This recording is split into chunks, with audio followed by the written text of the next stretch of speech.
భద్రాద్రి కొత్తగూడెం జిల్లా పాల్వంచ మండలం నాగారం వద్ద కీనరసాని వరదలకు కొట్టుకుపోయిన చెక్ డ్యాంను సిపిఎం రాష్ట్ర కార్యవర్గ సభ్యుడు పోతినేని సుదర్శన్ సందర్శించి పరిశీలించారు. చెక్ డ్యాం నాణ్యత లేకుండా కట్టిన సదరు కాంట్రాక్టర్ పర్యవేక్షణ చేయని అధికారుల వలన సుమారు 13 కోట్ల రూపాయల ప్రభుత్వ ధనం నీళ్లపాలైందని అన్నారు. కాసులకు కక్కుర్తిపడ్డ కాంట్రాక్టర్ అధికారులపై వెంటనే కలెక్టర్ చర్యలు తీసుకోవాలని అన్నారు.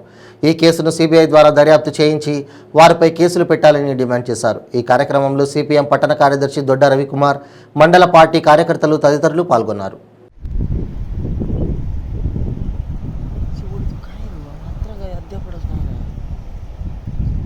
चेक डैम सारी उसके अधिक भरा रहे हम खेल दे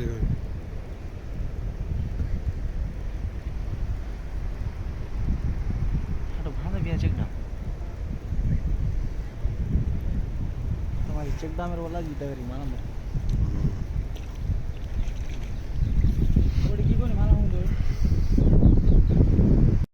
జిల్లా పాల్వంచ మండలం నాగారం పంచాయతీ పరిధిలో గ్రౌండ్ వాటర్ని డెవలప్ చేయాలనే పేరుతోని కిన్నెరసాని నది పైన ఒక చెక్ డ్యామ్ని ప్రభుత్వం 13 కోట్ల రూపాయల నిధులతోని 2019లో అంచనాలు తయారు చేశారు. 20లో మంజూరైంది, 21లో కట్టడం ప్రారంభించారు, 22కి పూర్తయింది, 23లో కొట్టుకొని పోయింది. ఇది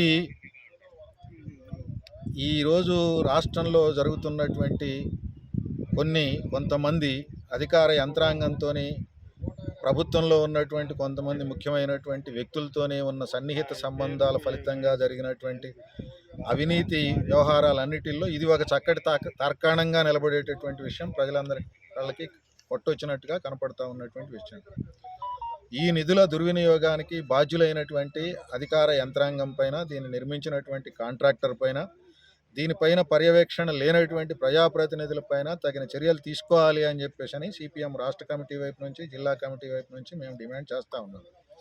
ఇవాళ వేల కోట్ల రూపాయలు ప్రాజెక్టుల పేరుతోని, చెక్ డ్యాముల పేరుతోని, కాలువల పేరుతోని, లిఫ్టుల పేరుతోని నిధులు కేటాయింపు చేసి ప్రభుత్వాల వైపు నుంచి సరి అయినటువంటి పర్యవేక్షణ లేకపోతే జరిగేటటువంటి పరిణామాలు ఎట్లా దుర్వినియోగం అవుతాయో, ఎట్లా నిధులు నదుల్లో కొట్టుకొని పోతాయో ఇది కళ్ళకు కట్టినట్టుగా కనపడుతూ ఉంది.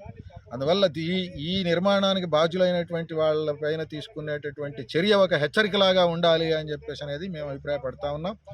ఇవాళ అధికారులు ఇంత పెద్ద వరద ఎప్పుడు వస్తుంది, కిన్నెరసానిలో ఇప్పటికీ వచ్చినటువంటి వరద ఈ సంవత్సరం తరుణం ఒక నెల వెనక్కి వెళ్ళిన తర్వాత వచ్చినటువంటి ఒక సాధారణమైనటువంటి వరద నేపథ్యంలోనే ఇంత తీవ్రమైనటువంటి నష్టం జరిగితే, ఇట్లా నిర్మాణం మొత్తం కొట్టుకొని పోతే ఏం అంచనాలతో వీళ్ళు నిర్మించినట్టు అనేది మేము ప్రశ్నిస్తూ ఉన్నాం.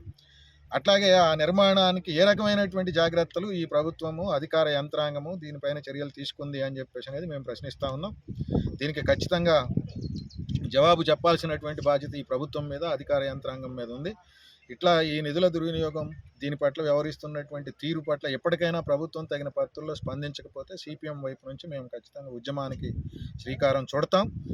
దీనికి జరిగేటటువంటి పరిణామాలకి ఈ ప్రభుత్వము, అధికార యంత్రాంగమే బాధ్యత వహించాల్సి ఉంటుంది అని చెప్పేసి ప్రభుత్వాలను హెచ్చరిస్తూ ఉన్నాం. చూస్తే ఎంత దారుణంగా ఉంది అని అంటే, ఇంత పెద్ద చెక్ డ్యామ్, అంత వరద వచ్చేటటువంటి చెక్ డ్యామ్కి వాళ్ళు వాడినటువంటి ఐరన్ సైజు ఎంత సైజు వాడితే అవుతుంది, అసలు వాడారా లేదా? ఇప్పుడు మనం ఇక్కడ చూస్తే అడ్డంగా ఉన్నటువంటి వాళ్ళకి నిర్మించిన దాంట్లో ఒక్క ఐరన్ పైప్ కూడా లేదు. నిలువుగా ఉన్నటువంటి దాంట్లో 8mm వాడారు. సాధారణ ఇళ్లకి నిర్మించేటటువంటి ఐరన్, స్లాబ్కి వాడేటటువంటి ఐరన్ ఎంత ఎంఎం అయితే అవసరమో అంత ఈ చెక్ డ్యామ్కి వాడినటువంటి దాంట్లో ఉంది. ఇది 50mm, 40mm, 25mm వాడి నిర్మించాల్సినటువంటి దీన్ని 8mm ఐరన్ అని అంటే ఏం పర్వాలేదు అనేటువంటి భరోసాతోని ఇవాళ అవినీతికి పాల్పడేటటువంటి వీళ్ళు వ్యవహరిస్తూ ఉన్నారు. అందువల్ల దీనిపైన సమగ్రమైనటువంటి విచారణ జరపాల. రకరకాల విచారణలు చేస్తూ ఉన్నారు, కానీ దీనిపైన